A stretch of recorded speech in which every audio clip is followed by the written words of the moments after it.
Boa tarde a todos. Hoje, terça-feira, dia de Direito e Família. Hoje nós vamos seguir a nossa série e falar sobre pós-separação, momento pós-divórcio, como minimizar os efeitos dessa separação nos filhos, como organizar a demanda familiar, a rotina da família, cumprir as decisões, como fazer no caso de não cumprimento. Então está comigo mais uma vez a doutora Ana Carolina. Muito bem-vinda, doutora Ana Carolina. Que prazer mais uma vez te ter aqui para nos esclarecer questões tão importantes que é o emocional nessas fases de pré, durante e pós-divórcio. Hoje nós vamos falar um pouquinho sobre o momento pós, dos efeitos nos filhos. Nós sabemos que quem mais sofre são os filhos, que têm menos maturidade para lidar com uma questão tão difícil, né? Com o rompimento daquela estrutura que eles nasceram, meio que eles nasceram, no núcleo familiar. Então vamos falar um pouquinho sobre isso. As crianças são muito prejudicadas nisso, né? Principalmente quando os pais ingressam no judiciário. Então, uma forma de minimizar os efeitos desse divórcio, entender que a criança ela não se regula sozinha. Ela não tem maturidade emocional para se regular sozinha. Então, ela percebe tudo aquilo que está acontecendo na casa, percebe tudo aquilo que está na volta dela, né? Seja em todas as fases do divórcio, até mesmo no casamento. Porque, às vezes, a gente tem aquele casal que nunca brigava, né? Que diz, a gente nunca brigou, a gente nunca discutiu na frente dos filhos. Mas a criança, ela percebe tudo. A criança está sempre atenta, ela não entende, ela não sabe racionalmente o que acontece, mas ela percebe o desconforto, ela percebe o clima da casa. Então a gente tem que dizer para a criança, olha, né, terminamos, isso não muda nada a relação dos pais com os filhos, eu continuo sendo tua mãe, né, teu pai continua sendo teu pai. É mostrar para a criança que o divórcio é dos pais, que a separação é dos pais, é dos adultos, né, e não das crianças, elas não têm nada a ver com isso. Porque as crianças têm uma tendência a acharem que são as culpadas. Foi porque eu não me comportei bem que meus pais se separaram. Porque no dia a dia a gente faz isso, né? A gente está sempre xingando a criança, está sempre na correria do dia e a criança acha que é com ela, né? Então, mostrar que não tem nada a ver com ela, né? Foi uma decisão de adultos, que eles dão conta daquilo, ainda que seja difícil. Isso é muito importante, né? A criança entender que o que terminou foi aquele formato A3 de família, mas jamais o vínculo de pai ou de mãe, ou enfim, o vínculo do cuidador, né? Às vezes de dois pais, duas mães. Então, isso é muito importante que se diga para as crianças, né? Acabou aquele formato familiar, mas a partir daquele divórcio, daquela separação, vai iniciar um formato diferente em que ela terá ainda o convívio e o amor dos dois e a presença dos dois, né? E se mostrar um porto seguro para aquela criança. Então, às vezes, é só um dos pais que consegue, que tem essa maturidade de se regular, né? de ser um porto seguro para a criança. Então, não adianta, se, por exemplo, a mãe é esse porto seguro, não adianta ela ficar falando mal do pai, né? Ou se o pai é esse porto seguro, tem mais maturidade emocional, não adianta ficar falando da mãe. Né? Então, que ele seja, ou que ela seja o porto seguro para a criança. Aquele outro não dá conta, mas eu dou. Então, ela vai saber que vai ter com quem contar. É que a gente pensa, eu não queria traumatizar meu filho. Mas o que traumatiza é quando a criança passa por um evento difícil desses, sozinha, desamparada, né? Se sentindo sozinha e não acolhida.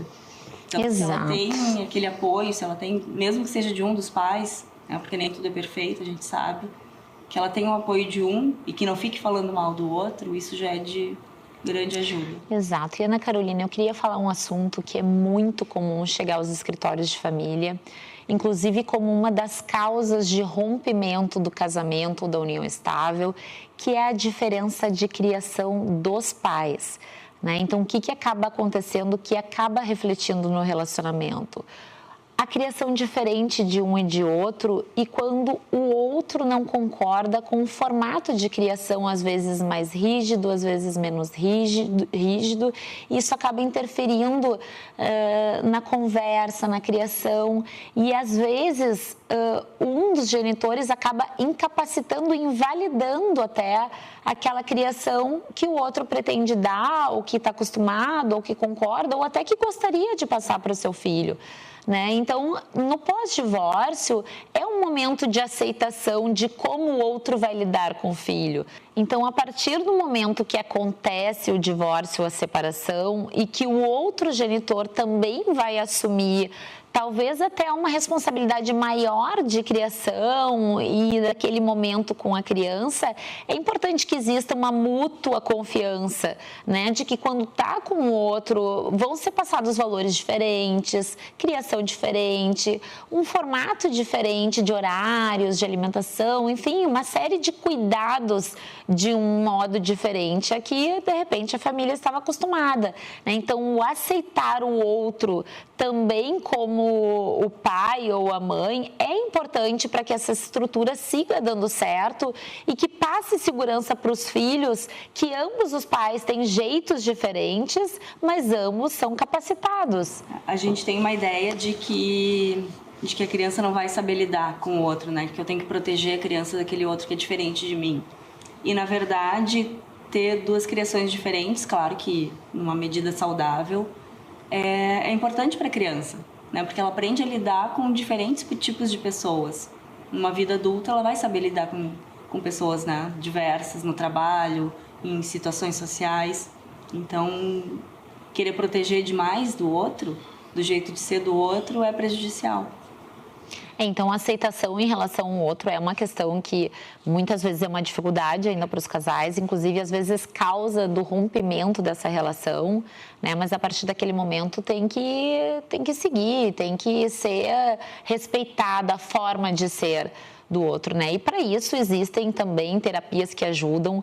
Um instrumento muito utilizado nos processos de família e que eu vejo com maior chance de êxito e sucesso e que realmente ajuda as pessoas é a terapia familiar. Ela é feita com todos os membros da família e tenta ajustar justamente esse tipo de dificuldade, né? Além da terapia familiar, a constelação que traz os traumas pessoais, questões familiares enraizadas, questões até de antepassados. Fala um pouquinho para nós dessas alternativas e de como isso no momento também pós-separação, pós-divórcio, muitas vezes terminado o processo, pode seguir ajudando a moldar aquela situação nova para todos. Nesses momentos é importante que a gente busque uma terapia mais ampliada, assim, que olhe para esse contexto familiar, né? Não só algo individual.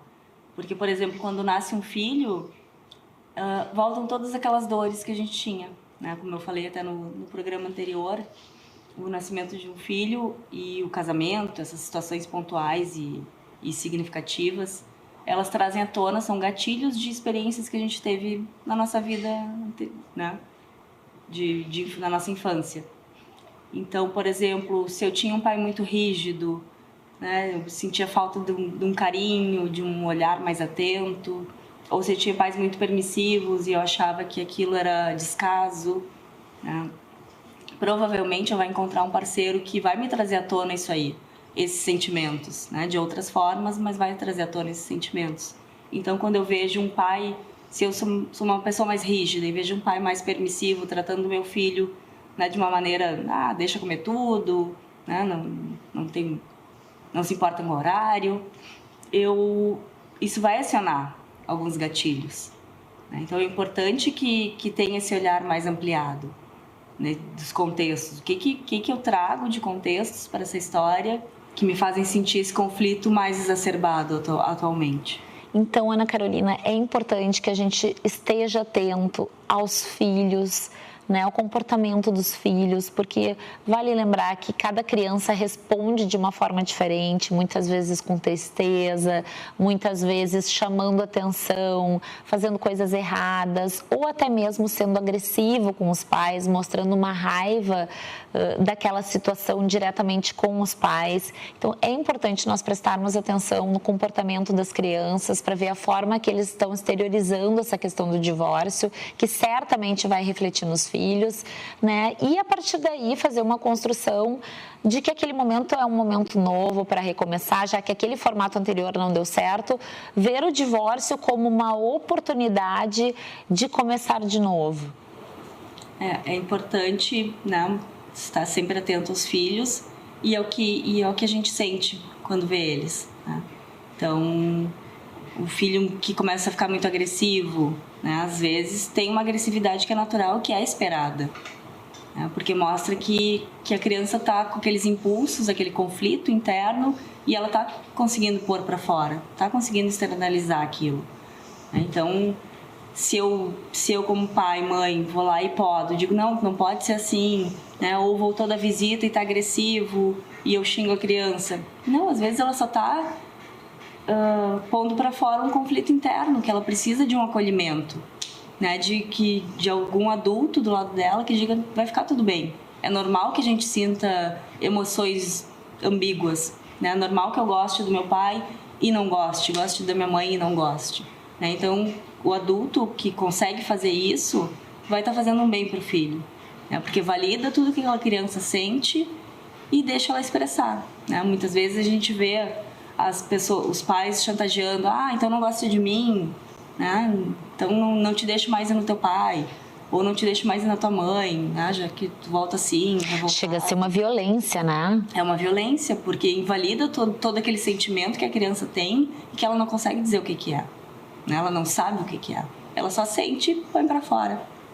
E às vezes aquele que é quietinho, que fica ali, tá tudo bem, às vezes ele guarda muito mais do que a criança que é agressiva. Muito bem colocado, e lembrando que muitas vezes o trauma que os filhos criam no divórcio dos pais é levado para a vida inteira deles. Então é muito importante que a gente fique atento, que a gente ajude, busque ajuda de profissionais especializados para que isso não crie mais um problema à frente, né? Então, doutora Ana Carolina, muitíssimo obrigada mais uma vez. Tudo aqui foi muito esclarecedor, é muito legal nós conversarmos sobre isso. Nós, como advogadas, devemos estar atentas a essas questões emocionais para ajudar as pessoas, para que aquele divórcio realmente possa resolver a vida das pessoas e para que elas tenham uma nova oportunidade de recomeçar suas vidas, de recomeçar junto com os filhos, de não fazer com que os filhos fiquem traumatizados com aquele momento que certamente foi um momento triste. Muito obrigada a todos, uma boa tarde para vocês e sigam aqui acompanhando a programação da Masper TV.